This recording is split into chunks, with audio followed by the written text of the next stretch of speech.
کہ ایک بزرگ فرماتے ہیں کہ میں ایک مسجد میں نماز ادا کرنے گیا، وہاں میں نے دیکھا کہ ایک مالدار تاجر بیٹھا ہے اور اس کے ساتھ ایک فقیر بیٹھا دعا کر رہا ہے، غریب آدمی دعا کر رہا ہے۔ اور اب وہ دعا کیا کر رہا ہے ناظرین؟ وہ دعا یہ کر رہا ہے کہ یا الہی میں آج اس طرح کا کھانا اور اس قسم کا حلوہ کھانا چاہتا ہوں، یعنی اس طرح کی سویٹ ڈش اور اس طرح کا کھانا کھانا چاہتا ہوں۔ بڑی عجیب سی دعا تھی، اور وہ جو بزنس مین تھا وہ سن رہا تھا۔ اب اس نے نیگیٹو سوچا، بدگمانی کی کہ یہ فقیر جو ہے یہ اللہ سے نہیں مانگ رہا، یہ مجھے سنا رہا ہے، یہ چاہتا ہے کہ میں اسے ایسا کھانا کھلا دوں، مگر میں نے اس کی بات ماننی نہیں ہے، میں نہیں کھلاؤں گا۔ وہ دعا مانگتا رہا، آخر کار دعا مانگ کر وہ فقیر جو ہے وہ وہیں لیٹ گیا، آرام کرنے لگا۔ تھوڑی دیر ہوئی تو ایک اور شخص مسجد میں داخل ہوا اور اس کے ہاتھ میں ایک طباق تھا، بڑا سا کھانے کا طباق تھا، اس میں کپڑا ڈلا ہوا تھا۔ اس نے دائیں بائیں دیکھ کر اس غریب آدمی کو جگایا اور کہا کہ یہ لو کھانا کھا لو۔ مالدار تاجر بھی دیکھ رہا ہے، بزرگ کہتے ہیں میں بھی یہ ماجرا دیکھ رہا تھا۔ اب وہ جو غریب شخص اٹھا اور اس طباق سے جب کپڑا ہٹایا گیا تو ناظرین ایگزیکٹلی وہی کھانا تھا جس کی اس نے تمنا کی تھی۔ فقیر نے تھوڑا سا کھانا کھایا، اس اللہ والے نے، اور جو کھانا لے کر آیا تھا اس کو دعا سے نوازا کہ اللہ تمہارا بھلا کرے، تمہیں خوش رکھے۔ وہ جب کھانا باقی لے کر واپس جانے لگا تو اس مالدار تاجر نے اس کھانا لانے والے شخص کو پکڑ لیا اور کہا رکو تو صحیح، میری بات تو سنو۔ کہا فرمائیے۔ کہا ایک بات بتاؤ، تم اس غریب آدمی کو پہلے سے جانتے تھے؟ اس نے کہا نہیں، میں تو اس کو نہیں جانتا تھا، یہ سب سے پہلی آج ہماری ملاقات ہوئی ہے۔ تو کہا یہ تو بتاؤ کہ ایگزیکٹلی یہی کھانا لے کر تم مسجد میں کیوں آئے اور اس کو تلاش کر کے کیوں کھلایا، اس کے پیچھے کیا راز ہے؟ اب اس شخص نے جو اپنا واقعہ بتایا بہت ایمان افروز ہے۔ وہ شخص کہتا ہے کہ میں بھی ایک غریب شخص ہوں اور مزدور ہوں، روزانہ مزدوری کرتا ہوں، تھوڑے سے پیسے کماتا ہوں، گھر لاتا ہوں اور بیوی بچوں کا پیٹ پالتا ہوں۔ میری زوجہ اور بیٹی نے سال بھر سے اس قسم کے کھانے کی خواہش کی ہوئی تھی، مگر میرے پاس پیسے ہی نہیں ہوتے تھے۔ آج تھوڑی سی مزدوری جو ہے میری اچھی بن گئی، ایک مسکال یعنی 4.5 ماشا سونا مجھے ملا، یعنی آج کی زبان میں یہ کہوں کہ تقریباً 4 گرام سونا جو ہے اس شخص کو مزدوری میں ملا۔ اس نے سوچا کہ بیوی بچوں نے پرٹیکولر کھانے کی فرمائش کی ہے، آج اس کو پورا کر دیتے ہیں۔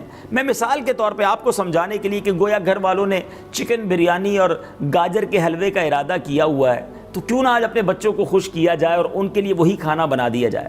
تو کہتا ہے میں وہ سامان لے کر آیا، اپنی زوجہ کو دیا کہ یہ کھانا بناؤ۔ آج بچے بھی بہت خوش تھے کہ ہم اپنی پسند کا کھانا کھائیں گے۔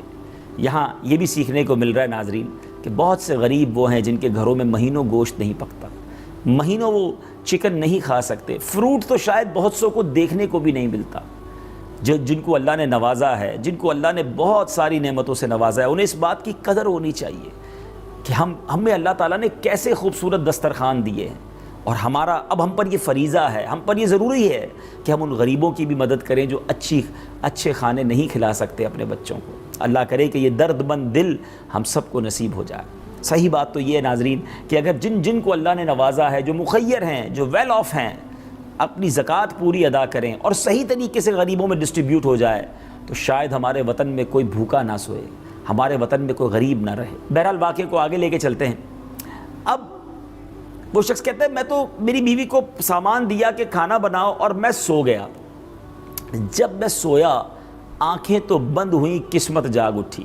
مدینے والے آقا صلی اللہ تعالیٰ علیہ وسلم میرے خواب میں تشریف لائے اور آقا علیہ الصلوۃ والسلام نے کچھ ارشاد فرمایا۔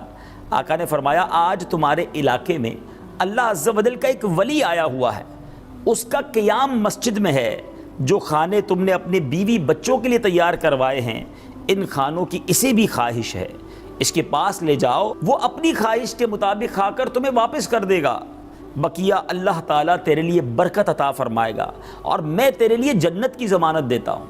اللہ اکبر۔ وہ کہتا ہے میری آنکھ کھلی، مجھے تو گویا انعام مل گیا، نبی پاک کا دیدار بھی مل گیا۔ میں نے وہی کھانا اٹھایا، اس غریب کو کھلایا ہے، دیکھو اس نے کھایا بھی تھوڑا ہی ہے، اب واپس اپنے بچوں کو بھی کھلا دوں گا، اور نبی پاک نے بشارت بھی سنا دی ہے۔ سبحان اللہ، سبحان اللہ۔ اب اس تاجر کی کیفیت بڑی بدل گئی، یہ سوچنے لگا کہ میں تو نیگیٹو سوچ رہا تھا، میں تو یہ سوچ رہا تھا کہ یہ بندہ دعا مجھے سنانے کے لیے کر رہا ہے، مگر یہاں تو ماجرا ہی کچھ اور ہے، یہ اللہ کا نیک بندہ ہے اور اس کے کھانے کا انتظام کس غیبی طریقے سے ہو رہا ہے۔ اب اس تاجر نے